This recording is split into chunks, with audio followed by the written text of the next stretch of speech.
Well, hello there, everybody. I am so excited about the person that I am about to introduce to you today. He is inspiration in action. Talk about, I think, probably the biggest buzzword that we have heard over the last year is the new normal, right? This man has the most extraordinary story that he is going to share what his new normal became. He has so many credits to his name. I'm going to probably let him share his story and what happened. But he has won a silver medal at the Paralympics here in Australia in Sydney 2000. He has represented the US Army world-class athlete program. He's had 9 gold medals, I believe, in that. He has a plethora of stories and amazing achievements. So with absolutely no further ado, I'm going to introduce you to John Register, my dear, dear friend and speaking buddy over there in Colorado, where I'm guessing it is probably snowing right now. I am in Colorado. Catherine, it's so great to see you in the land down under. Good day, mate. You do that so well. The amount of people that don't do that and watch it, but you've had a little bit of practice because you've been here. Just a little bit, and I have the hardware to prove it. Got that over in Sydney. Look at that. Yeah. Oh, so is it snowing over there at the moment? No, well, not where I am. I'm in Colorado Springs, and Colorado Springs is kind of a funky area where the snow kind of skirts us to the north. And we don't get all the heaviness of it. So we get over 300 days of sunshine, and we get to watch and see Pikes Peak Mountain with all the snow-capped mountains right there. So the snow stays up there, and we get to look at it. It looks really beautiful. So it may go down really cool in the evening time, maybe to 0 Celsius, and then it goes nuts in the daytime. So it gets, so it gets really warm. You don't have to do a whole lot of shoveling. No, we just let the sun come out. Natural. I know when I moved to Colorado, I was amazed to hear that Colorado gets, and I know around the Denver area, gets more sunshine than LA. Yeah, right.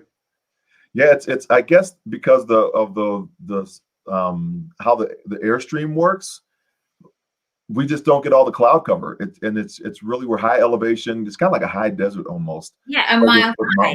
Yeah. So we sit at about in feet. It's about 5,800 to 6,000 feet in Colorado Springs, and our highest peak mountain is 14,414 feet. So yeah. Wow. Well, I miss you all back there, but I must say I am grateful I'm back here in Australia. But I really want to talk about you and the extraordinary journey that you've been on that has brought you to here, and what your new normal really had to become. I mean, we've all been forced to create a new normal, but your new normal, I mean, that yours is kind of off the Richter scale. So talk us through. You were this amazing athlete in college, and you were doing all sorts of events. Tell us what events you were competing in. So I ran track and field for the University of Arkansas, and Arkansas is probably one of those powerhouse schools in track and field. It wasn't at the time we were starting to build the program. So I ran the 110-meter high hurdles, the long jump, and I also ran the 4x400-meter, or we call the mile relay team. So those are my kind of disciplines at Arkansas, and I earned 3 All-American honors while I was running. And then also after I graduated, I went to the Olympic trials in 1988 in both the long jump and the 110-meter high hurdles. But because I was trying to get out of school, I really didn't have a great senior year sports-wise, because I was trying to focus on my academics and get out, because I know I didn't want to stay in another year for school. When I got out, I still had track and field out of my system. I wanted to continue to run. See, what could I do if I really dedicated myself for a quad, a 4-year process, and see where that would wind up. And the Army, the United States Army, had a world-class athlete program. They still have it.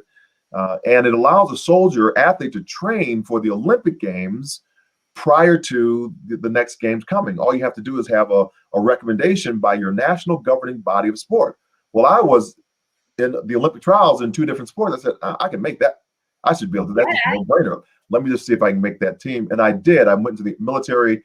I actually wound up making the Armed Forces Championship, and then was selected to the Army's World Class Athlete Program team. So I thought it was gravy trains. Everything's cool. It's awesome. It's going to be great.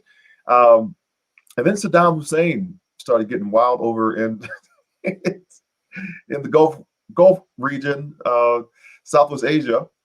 And I went and was called, instead of going to Presidio San Francisco, I was going to do my training. I got called to serve in Operation Desert Shield, Desert Storm. So all those plans were gone. Became a combat veteran in the war in Iraq and Afghanistan, the first kind of Gulf War that we had. And when I returned from there, I was just too out of sorts to really run the high hurdles. I still had enough time, I thought, to kind of make a team, but I was going to have to switch events because I just couldn't run the hurdles the highs. That's a timing event. It's a rhythm event. And if you get out of the rhythm for any period of time, just like swimming, it's a rhythm event. So it takes a little bit of time to get that back. And I didn't have the window of time to actually, to do it, get fast, fit and fast.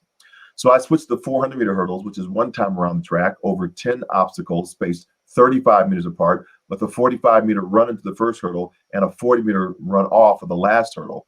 And I did very well in that event to the point where I made the Olympic standard so I could qualify for the Olympic trials, and then finished 17th in my 6th race ever in that event.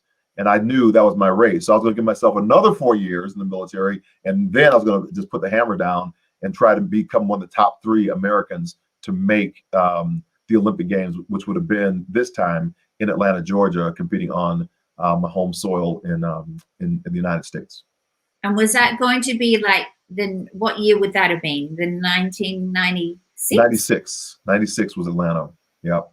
So it was right before Sydney.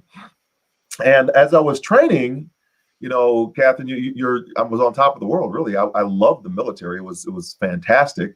I was making rank and I was making friends, and it was kind of really pretty easy. It was just like life, but just with a military uniform on, and that was even easy, right? And my closet was only one uniform, so that's all I got up in the morning. I just put the uniform on, and out the door I go. And then on May 17th, 1994, I misstepped a hurdle in the 400-meter hurdles. I landed awkwardly, which snapped my left leg in half. It hyperextended, and as I fell, it dislocated, and my left knee was over my right knee and over my right leg, and canted back in an awkward position where my foot was touching the black surface of the track. And that's when I knew it was pretty much life as I knew it as a sports person was probably over. And so what happened? What became your new normal, and how did you cope? Because my channel is called The Inner Game of Winning. And I want to hear how you coped. Well, what happened first, and then how did you get through that, and what was going on up here? So before I kind of get into that, can I share? I think I can share the screen, right? Of course you can. Yes. Okay. Yeah. So I want to show your audience what's going on in that moment, so they can see what I was dealing with. Okay. Yes. So I'm going to share this photograph real quick.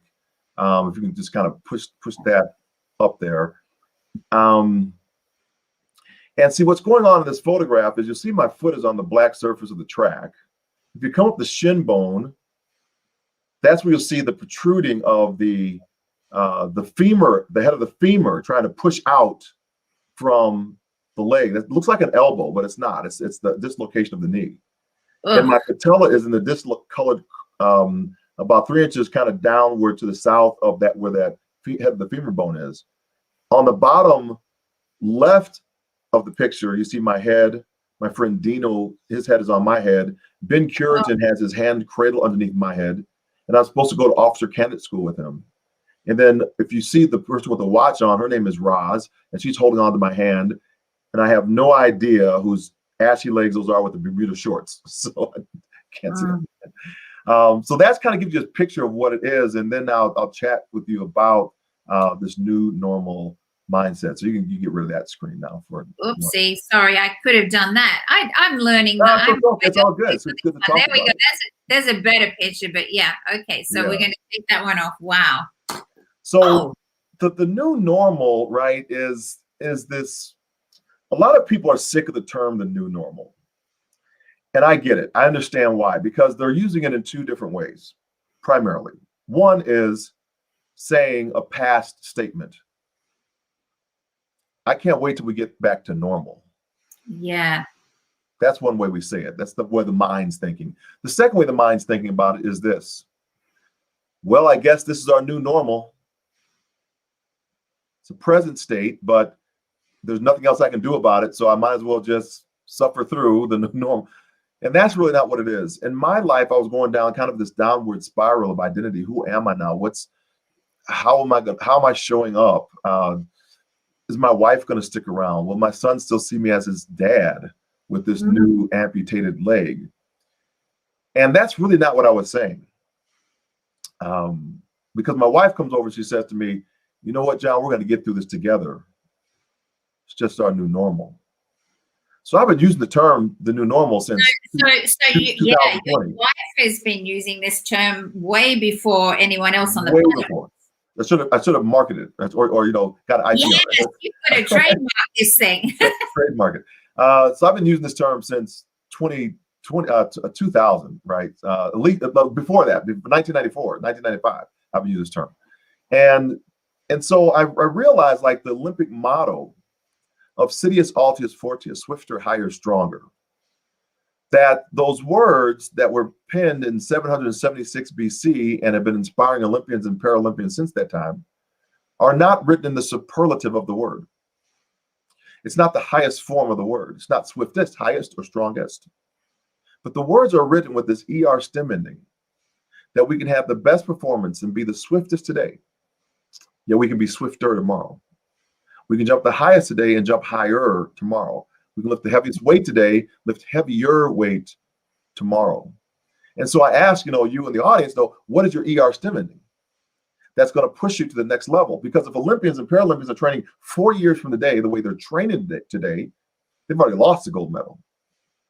Don't even show up to compete. I mean, you can't train the same way. So we're always in flux. So the new normal is not a destination as I can't wait till things get back to normal. That's gone. Or this is our new normal. That is we got to get past that statement, right? The new normal then is not a destination at all. It's only a plateau by which we grow. Oh, I love that. Yeah. A plateau by which we grow. A plateau by which we grow. That's massive. We reach plateau and then we grow. We reach another plateau and then we grow. It always elevates. We're always trying to get a little bit higher, a little bit better, because it's that ER stem ending that's on it. So we never camp out at a place. You get there, you celebrate, and you elevate, right? Yeah. You celebrate and elevate. Celebrate, elevate. Keep on going. I told people there's going to be some gold nuggets coming out of your mouth, and you're not disappointing. So let's continue on the journey. So yeah. Your wife says, we'll get through this, John. And then what happened? So it's easy to say now you go on and you go off and wow, let's win the silver medal. No. No. Once you make a commitment, now the work begins. Now the work begins. We think it's going to be easy just because we made a commitment.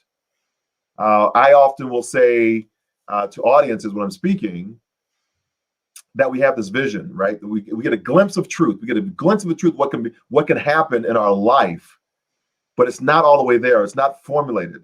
But we know it's better than this other fears that we've had, this fear of myself and who am I now, fear of others, other people believing for me what I can or cannot do, which is based and rooted upon what they believe they could or could not do if they were in my situation, or society dictating to me what they believe I should be thinking about. Am I thinking myself as a person with a disability because of Captain Hook? Captain Hook's got a claw for an arm, and he's in the movie Peter Pan scaring the Lost Boys. But wait a minute, Yeah. I'm an amputee. Am I the one that's scaring people now? So we have Yeah. these things that society tells us and we believe, which drives our fears. Once our truth outweighs the fear, we will commit to a courageous life. We will commit to courageous acts. So you can just put that in the box, right? Once truth outweighs fear, dot, dot, dot. When Yeah. truth outweighs fear, dot, dot, dot. And you determine what that is for you, but it's always making a jump. And the jump is your jump. The jump only you can do. Only the individual can make the jump. No one else can make the jump for them. You have to commit to it. I don't care how many books you read, 10 points on this, 5 points on that, 7 series on this. No one can make you do it. It's up to you to make the choice. And that's the hardest part because we want people to do that step for us. Can't happen. Only you can commit to that. Only your mind can do that. So you start your process. You commit to embracing this new identity. And how did that show up? You started. Well, how started it shows up is in the action. And so the first action, like I said, was not to win the medal. The first action was, okay, I've had this amputated leg. The first thing I need to do is stand on my good leg for 15 seconds. Swing my leg off the hospital bed, stand up on my good leg, try to make it for 15 seconds. I get to 10, it starts shaking. I sit back down. I wait another 15, 20 minutes, swing my leg over the bed again, stand up on the good leg, start shaking. I sit back down, 12 seconds.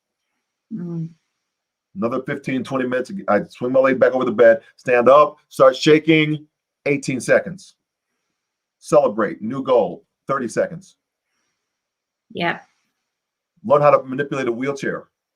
The wheelchair is not as my mate over there, Dylan Alcott, says. Yeah. It's not a confinement. The wheelchair is a liberator. He's playing on Rod Laver Court in Melbourne, right? Yeah. So he's not being confined to that chair. He's actually liberated to play wheelchair tennis on, as one of the best players ever of the game. Yeah.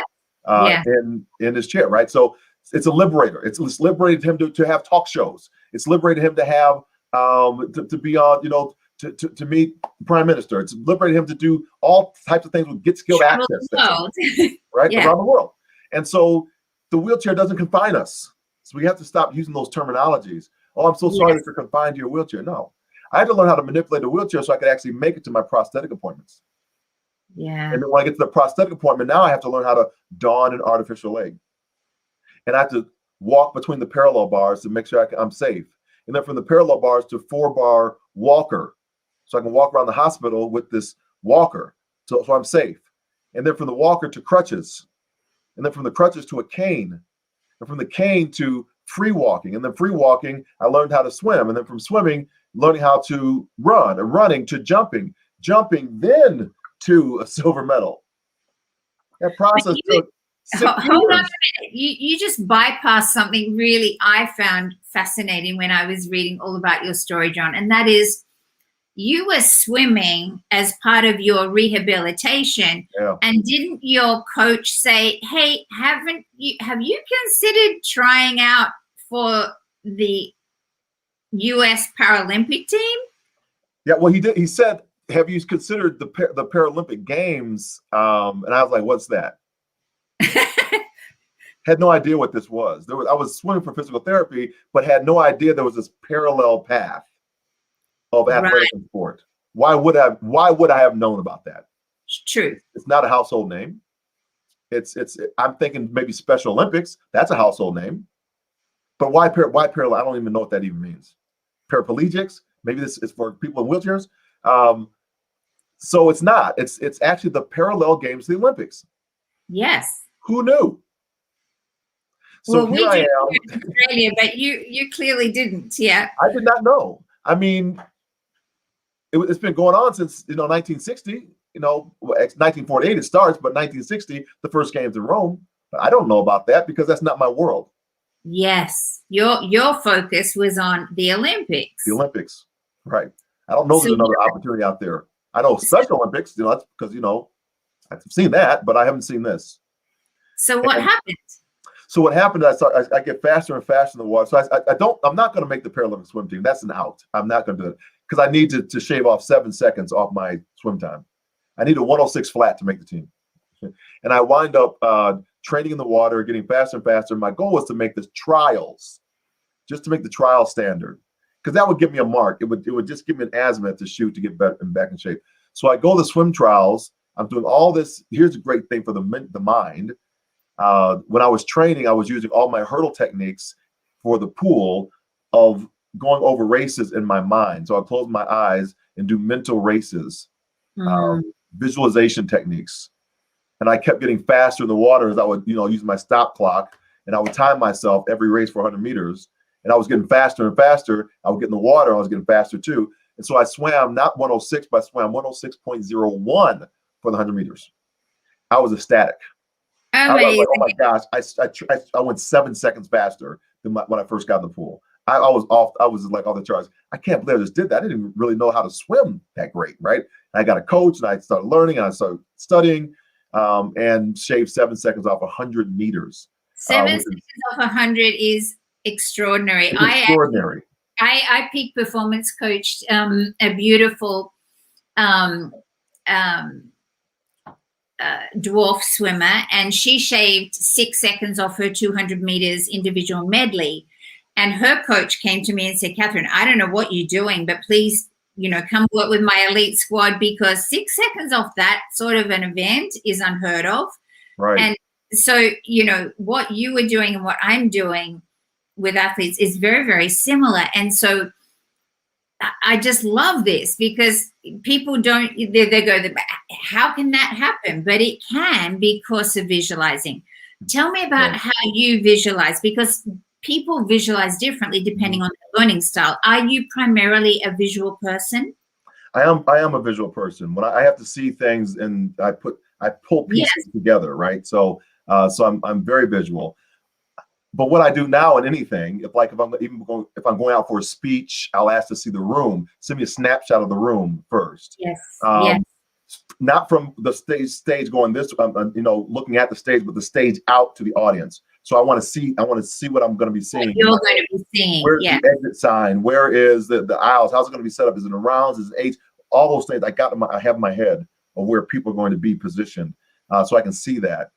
In swimming, I was swimming in the pool, so I was getting the physical of it, but I was also traveling a lot for my job. So I would be on planes, and I would have my little watch on, and I would just close my eyes, and I'd already had a snapshot of the natatorium in Indianapolis where the event would take place. So, and I'd been in there, and I had felt the water, so I knew what the temperature was, or at least was expected. And I would think about, okay, the coolness and how the water hits my body, and what's going to do when I have no hair on my arms for when I shave down, and how I want to get a nice streamline off the blocks, and how long can I get that streamline out? When do I start kicking and dolphin kicking so I come to the water up to the top? Because it's a little bit different with one leg, right? With kicking up than with two legs. So I'm trying to focus on how I'm going to do all those things together. How's my stroke going to be? How long should I put? Where's the catch? Where's the push? Where's the pull? I mean, the pull and the push off the backside. How do I flick the back of my suit to make sure I've done the full extension of the arm in the back? I'm rotating my body side to side, so I'm knifing through the water and not being a barge because I'm so broad shouldered here. So I'm really stretching forward and turning. And I'm doing all this in my mind's eye, the flip turn at the other side of the end.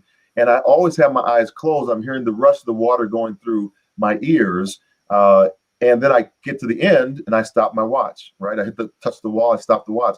And I was getting every time I did it, like 106, 107, 105, 106.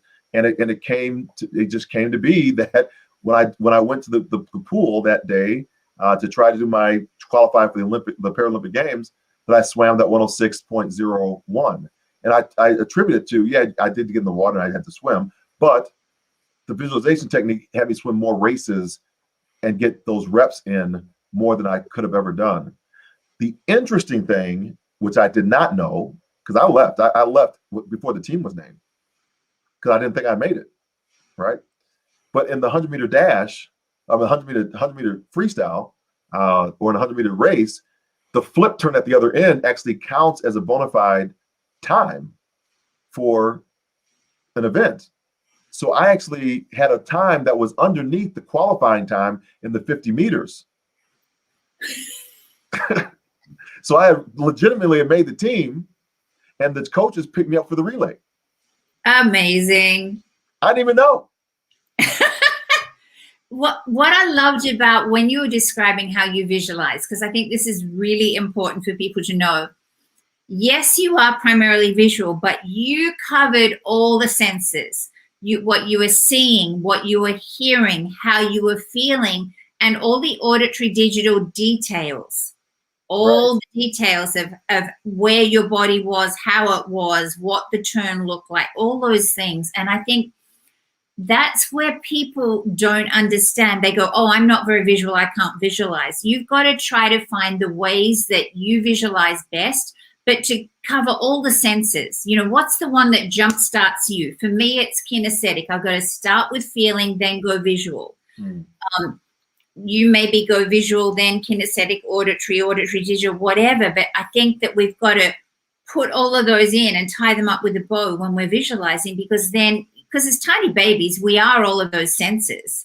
And we still are. And I think that that's where people that are not being taught how to visualize, and their coaches just say, oh, just visualize, but they don't realize the intricacies of explaining what's your learning style, and let's make sure we jumpstart with your preferred learning style first, and then we juice it up with all the others as well. Sure. I mean, you can even do in arenas, you know, what's the smell?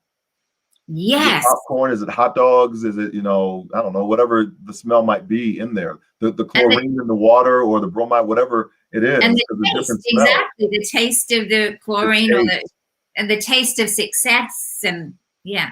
So you can put all those together. The mind is incredible, and you can run race after race after race. Even, you know, when the starter says, you know, this will blow your mind too. What I found in resilience, right? We always talk about resilience. Resilience is a 10-letter word, and what I found is I put there are 10 hurdles in a hurdle race. So I just try to make I've come up with an acronym that helps me when I'm kind of feeling a little out of sorts, to put what am I missing out of my resilient words that I need to do. But usually the first thing I really need to do is found inside of the word resilience. So so the starter says quiet for the start, or the announcer says quiet for the start, and I can run multiple races even in my head when the starter says that, and visualize how I'm going to come out the blocks maybe for a 100-meter dash race or a hurdle race. Yeah. Inside the word resilience resides the word silence. Oh, it does too. I thought you were going to say that. Yeah. So that's what I say in my presentations to people is where do you find your moments of putting yourself in those spaces? Where do you do your best creative learning? Where do the ideas come from? When the ideas kind of like the flood, and you say, oh my gosh, I need a notebook to take that down. Where does that happen for you? Is it in the shower? Is it in the restroom? Is it when you're brushing your teeth? Is it on a car, on a bike ride? Where does that happen for you? And then create those moments for yourself. Put yourself in those moments where you know you're going to be creative in that spot, and make sure you have a notepad or you got your cell phone with you or something that you can record those thoughts. Yes. Yeah. I have notepads in the shower. There are these things called aqua notes, and because I get ahas in the shower, and I checked it years ago. A psychotherapist said to me, oh, the reason you do that, you know, is because when you're in water, it reminds you of being in the womb. And so you're in touch with your unconscious. And so I have these things called love notes, and I write things down and I put them on, and I also have my affirmations on these little aqua notes in the shower, because then I see them first thing in the morning when I wake up. That's beautiful. Yeah, I need to get some aqua notes too, because sometimes my thoughts will come there too, and I'm looking to dry myself off and write down a thought. Exactly. Get out. I need to write that one down. So so I could talk to you for days, John, but I want to get to, so you made the swim team, which, you know, hello, you were training. Let's just get this straight. You were aspiring to being on the 1996 Olympic team. Right. You have this incredibly tragic incident happen, this accident, and in your rehabilitation program, you go, oh, okay, well, I was going in this direction. Now I'm going in this direction. And it's interesting because I spoke about this when I interviewed someone, Chris Natsky, the other day. I dreamt of being a dancer and then I gave up on my dream, but my dream didn't give up on me. And it's almost like your dream didn't give up on you. And it went, well, you didn't make the swim team, but you did. It's like, right. And then, and tell us then what happened, because this is incredible. Well, it was my dream. That was not my dream. But that wasn't your dream, but what happened? The dream was to run track and field and compete in the Olympic Games, right? Exactly. That was the dream. This was like a detour. And I had blocked the other thing because I didn't think it was a possibility. So now I'm just getting that out of my mind. I'm just swimming for physical therapy because I want to get back in shape. So I blocked all that stuff. So I couldn't harm me anymore. I can't do it. So therefore, why think about it? So let's block it. But as I'm doing that, I see athletes running on the track at the Paralympic Games in '96. And I was like, that's a thing? You can actually do that? They have these artificial legs. One guy's, he's running down the long jump runway. He hits the takeoff board, leaps in the air, and at the height of his flight, his artificial leg flies off. He lands here, artificial leg lands about 3 feet over in front of him. Everybody does exactly what you did. Like, but he turns back to the officials and says, where are you going to measure my jump from? From right here, my artificial leg landed up there. So I think it's a brilliant attitude to have, right? Yeah. So I began to, that was the first inkling of this shift of perspective. That here I am doing something very excellent in the pool, but I'm not doing the excellent thing I'm designed to do, that I know I'm supposed to do. And when I see that, it clicks, not only for me, but my wife, who's watching me watch this long jumper, is no longer watching long jumper. She's looking at me in my face, and she knows what I am thinking. Right. I am no longer in Atlanta, Georgia. I am now trying to figure out how I'm going to get to Sydney, Australia, 4 years from now on the long jump runway. And my mind has shifted. I'm now on a different track. I got this race to do in the swimming, and I'm going to get through that. I'm going to finish my obligation, but I am now dialed in on this thing over here. How do I do this? And that's when we have the vision. We have the inkling of the vision begins. And do we have the courage to commit to the courageous life? And so that's, you can put that slide up there too. So that slide says, you know, when truth outweighs our fear, we commit to a courageous life. When truth outweighs fear, we commit to a courageous life. And that's the issue. Sometimes we do and sometimes we don't. And we have this climb that comes up from that.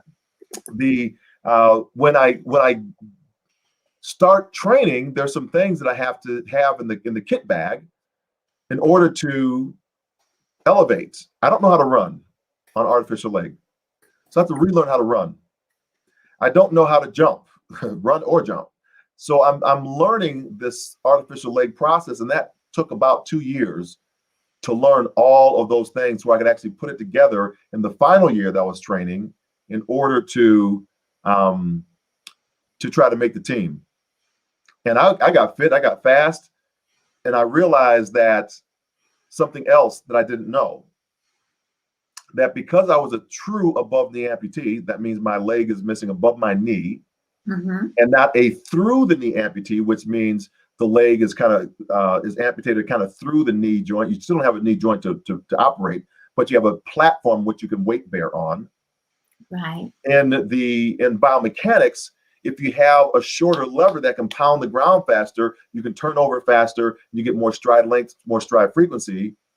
That through the knee is going to be able to outperform the true above knee every time, because I weight bear by my pelvic muscle, my pelvic bone. So I lose about a foot of power So I can't compete in 100 meters or 200 meters. It's physically impossible, biomechanically impossible, right? And unless I'm just a superior, I've outdistanced and made the gap up because I'm a superior athlete. That's the only way I can do it. Yeah. I have to be super, but these guys are great. They're good.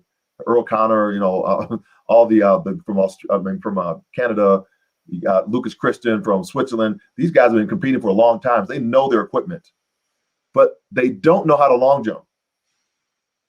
That's a technical skill. And I can make the distance up in that technical event. Right. I have to figure out how to jump off the other leg. So again, mindset has to shift. So I take every single thing I did when I was a 27-foot long jumper, 8 meters, 30 something, in Arkansas, and I put it into the long jump for the Paralympic Games in Sydney. And I jumped 1 centimeter less than the world record. And Lucas, who wound up winning that day, he knew it. I mean, he knew I was like the only one in that competition that was going to come for him. Wow. He saw me coming, and he knew he was going to have to break his world record in order to beat me. And I was coming hard for him, right? And so, but you actually made a US record in the process, didn't you? I did, yeah. It still stands because they changed the whole category. But yeah, I set the American record in the process, and still hold the American record in the long jump for T42 in that era of time. Yeah. So it's pretty crazy. Insane. Like, yeah, as I said at the very, very beginning, your story of embracing change, resilience, facing your fears, rising above your fears, creating a totally new paradigm for how you do your life. If this interview does not inspire every single person listening, I just don't understand. It's incredible. So these days you speak and coach and train, you work with the Paralympians, the US Paralympian teams. Well, so I work with individual athletes a lot. Some will call me. I worked for the Olympic Committee for 15 years, and I built out a couple of programs that got international notoriety. One is the Paralympic Military Sport Program. That turned into what we call in the United States, our Warrior Games. And Warrior Games, of course, turned into Invictus Games that Prince Harry runs. And of course, that was happened in Sydney. So that was that program right there came out of the program I started back when I was doing injured military service member programs. So he came over actually to the United States in 2013, Prince Harry did, to open up our games. But I also went to Loughborough University in England to talk about how I was building this military sport program out, which garnered the attention of him, and begin to think about how they could do this international competition.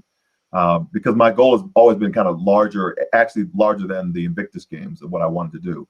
So and so we're still working on trying to get some of those things actually off the ground and done. But we can see where it goes. Now it's the legacy piece, right? How do we take that inner game of winning and go and leave legacy for other individuals, so that they can have the mindset to win as well. And so you have your own show, which is called Amputate the Fear. Yep. And you interviewed lots of amazing athletes, and you have a brand new book out. Do you want to tell us about that? Yeah, thanks. So the book is called 10 Power Stories to Impact Any Leader. Journal Your Way to Leadership Success. It's on, I think, Kindle right now, and we're getting the hard copy done as we speak. And we have a journal to go along with it. And the reason I wrote it was because I always try to see, how can I work myself out of a job? Right? Yeah. That's the biggest thing. How can I be give so much value that I work myself out of a job? And so people invite me to come in and speak to their organizations, and when they do, they ask these questions around, well, here, or they give me these nuggets. Say, well, here's our values, and here's our mission, and can you weave a story and put this together? Well, I want that executive to be able to do the same thing, because you can't bring me in there every single time. So let me help you get your stories together.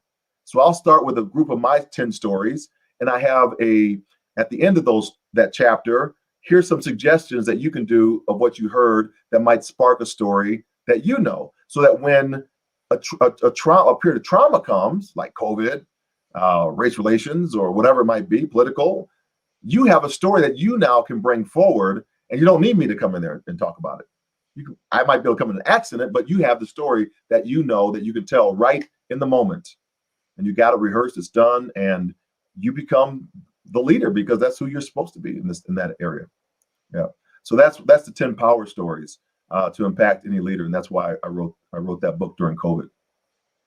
And that's, if they go to your website, which is going along the bottom of the screen at the moment, John, I believe you can click on a link there and it will take you to be able to buy it on Kindle. I believe so. Yep. I don't know that back end stuff. I think it should. If it doesn't, let me know. I went to the website last night and it's definitely there, and you can get it through there. Yeah. So that is amazing. So, and we're all virtual, so there's a book me now button too. So if you have a client that's out there that we want to talk and have this a deeper conversation, whether it's training or a keynote, we're virtual. I can be in Sydney and exactly. It's only an 8-hour difference. We happen to be a day ahead, but it's only 8-hour difference. So it's super easy. So in closing, I want to ask you, what would you say to your younger self? What would you say to your teenage self? I don't know what I would say to my teenage self. I usually, when I think about that question, it always kind of goes forward, right? It's what would I tell myself today from myself that is maybe 30 years down the road. Right. So what do because I can use that. I can use that information. And one of the things I've been really thinking hard about is, at the end of my days, I had a brilliant person. She showed me, she said, for your business, John, I was in a veterans class for business. And she says, what do you think the most important question is to ask about your business? And I said, I don't know, marketing, contacts. And she said, no. So the most important question to ask about your business is, how are you going to dispose of the business? How are you going to let it go? How are you going to wrap it up? I was like, wow, that's profound. Because that assumes that you have been successful in the business. Yes. And now you can either put it on the stock exchange, or you can bequeath it to your children, or you can just close the doors, right? There's so many opportunities. How are you going to set it up? So now I can make the smarter decisions in order to set myself up for how I wanted to shut my business down or keep it going on in perpetuity. So I began asking myself the same questions, like about 3 or 4 months later. How do I want to end my life? And I said, okay, I'm a person of faith, Christian. And I said, I want at the end of my life to hear my God say, well done, my good and faithful servant. Enter into the joy of my rest. And if that's the case, then how do I live my life now in order to hear those words? So it takes me out of myself, and it really puts me into service for other individuals. Yeah. And to say, I really desire for other people to elevate. I want to see them successful, because only they can unlock their full potential to unlock others. We are designed to do a very specific thing in this world. And if we're always looking to try to do what everybody else is doing, we'll never get our thing done that we were placed here and put here to do. So my mantra then became, go forth, inspire your world. Yeah. Those 5 words. It's a fist. It's a power punch. Why? Because go is our command. It's action. Forth is our direction. Inspire is our vocation. Only you can do it. It's your DNA. The jump is your jump. And world, because it's your sphere of influence. Go forth. Inspire your world. You're going to write that one down. Yeah. So that's the mantra I came up with, live by. And to make sure I'm always doing that for others, but also for myself, that every day is going to live inspired. I used to hate the word inspiration because it kind of was like fluffy. It was like but it's actually the catalyst word. It's a catalytic word. Inspiration is the catalyst to motivation. Exactly. It moves you forward. It moves you. Right. And then motivation in turn causes actions. Actions lead us to transformational results. And these results, they re-inspire us or allow someone else that's watching the process to catch their vision. I forgot to ask you one important question that I ask everyone that I interview. Yeah. And then I promise I'll let you go. So how much of a percentage as an athlete do you feel is physical skill, and how much of it do you believe is actually what's going on up here in your head, your inner game? That's a good question. You need both, but I think that, okay, let me answer it this way. If you're just kind of trying to get your body ready or just to be generically more fit, yeah, you need the mind, but you want to put the activity in the physical body of just doing the work and making sure you can get up and controlling it. If you're really thinking about high level athletics, everybody's well trained. Everybody has great games. Everybody has everything, great coaching. So it's the mental game that plays the greater part. I call them +1 days. That's what I teach my athletes. They hate it. Plus one day. And so they know when I say it's a +1 day, it's a day that their competition is not going to train, that they will train. So there's one more day up on them than their competition. Maybe it's raining outside. Maybe it's snowing outside. You got to clear off the track. Yep. You know, you're going to do something so that when you line up on that day and it's raining outside, you can say to your mate, "Oh man, I love training the rain. We do this all the time." And that just played an inner game of winning over them because they don't train in the rain. How come it's raining out here? I don't. It's a ripple of disturbance in their mind, and you can just plow right through it. Yeah, I think you have a very valid point, though. When you reach a particular elite level in any sport or dance, for that matter, because I'm working with performers and athletes. Yes, yep. And to be looking at this as well as people in the workplace, but primarily athletes and performers. When you reach that elite level, everybody's brilliant. Everybody's got to be a particular level to be competing on that level. So what is going to give them that extra inch or that extra centimeters if it's a jump, or that extra whatever? It really does have to do with what's up here and how much preparation they've all of the preparation you put in, visualizing that you were going to make that time in the pool. For example, if you'd have just swum up and down without all that visualizing, Right. do you think you would have made it? No, I don't. No. Not at all. I would not have made it. So because I would have just been exercising, right? Just to kind of do it. There's no goal in mind for the end, except for to stay fit. And that's fine. That's a great goal to have. But when you're talking about elite level sport, as you're saying, everybody's there.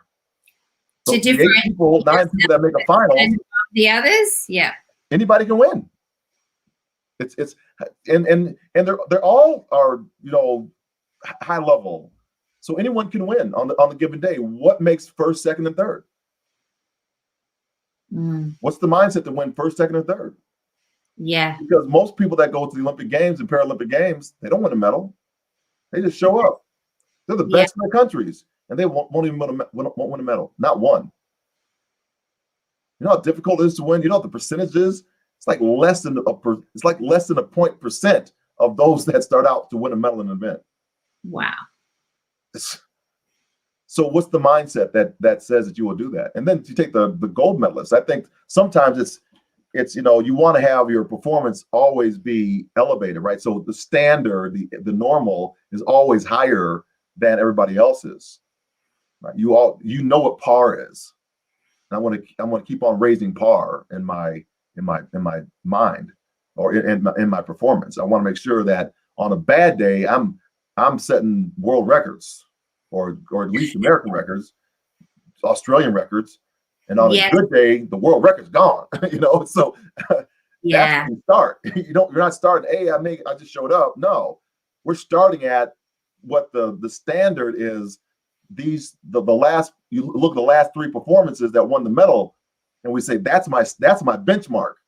That's massive intention. I love that saying that Deepak says, attention energizes, intention transforms. So, setting intention, that's my intention. That's where I'm headed today. Yeah. Yeah. Peter Harbaugh is a sports psychologist here in the United States. He says, attention is the currency of performance. Attention is the currency of performance. I like that. Yeah. So 100%. Well, look, on that note, you have spent so much time with us, and I so appreciate you. I miss you. I wish I could give you a big real hug in real time, but I have to settle for one of these. And as soon as we are able to travel, our Prime Minister is not allowing any Australians out of the country unless we're going over for special work situations. But I will be back to visit as soon as I can. Well, thank you. It'd be great to get you over here. Let's go ski again. Oh, I cherish that. I absolutely. Do you know that's the only time I skied, when I was there as well? And I was talking to my housemate, and I went, I had the best time, and I was telling her all about you. And I said, he was flying down the mountain. And she's going, hold on a minute. He skis? I went, oh, he doesn't just ski. He flies down that mountain. She was going, oh, my goodness. I said, yeah, you better believe it. So you're on. I will be back to ski. Awesome. Good. Looking forward to it. And love to all of the rest of the NSA crowd over there. Absolutely. And yours as well. Thank you. All right. Ciao now. Bye for now. Thanks.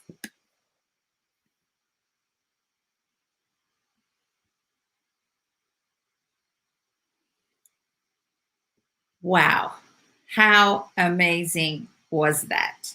Gold nuggets left, right, and center. Please comment in the comment section if you're watching live, or even if you're watching it on the replay. What was your biggest takeaway? Because that was, what a man.